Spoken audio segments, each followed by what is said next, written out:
Did y'all know that President George Washington was Confederate General Robert E. Lee's step-great-grandfather? So prior to marrying George, Martha Washington was married to Colonel Daniel Parke Custis. Together they had 4 children: Daniel Jr., Francis, Martha, who they called Patsy, and John, who they called Jackie. Sadly, in 1753, Francis died at just 3 years old. The following year, Daniel Jr. died at just 2, followed by the passing of Daniel Sr. in 1757. So now Martha is a widow with 2 small children, Jackie, who's 2, and Patsy, who's about 1. When Martha and George got married in 1759, the kids were only about 5 and 4 years old, so George was pretty much the only father they'd ever known. Devastation struck again in 1773 when Patsy died of an epileptic seizure at just 17. So Jackie grew up and he got married to a lady named Eleanor.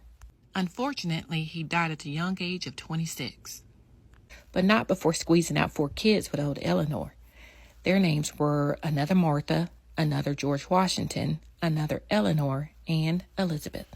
George Washington Parke Custis, we'll call him GWPC, married a lady named Mary Lee, and they inherited a bunch of land, money, and a plantation in what is now Arlington, Virginia. GWPC built a mansion on the hill overlooking the Potomac River in Washington, D.C. He and Mary Lee had a daughter named Mariana. GWPC is believed to have fathered several children with enslaved women.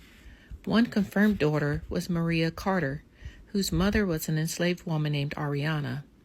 There's also speculation that he fathered a daughter named Lucy Harrison with another enslaved woman named Caroline. Mariana married Robert E. Lee, and they inherited Arlington House and the plantation. Today, the house is a museum, and it sits in the middle of what's now Arlington National Cemetery.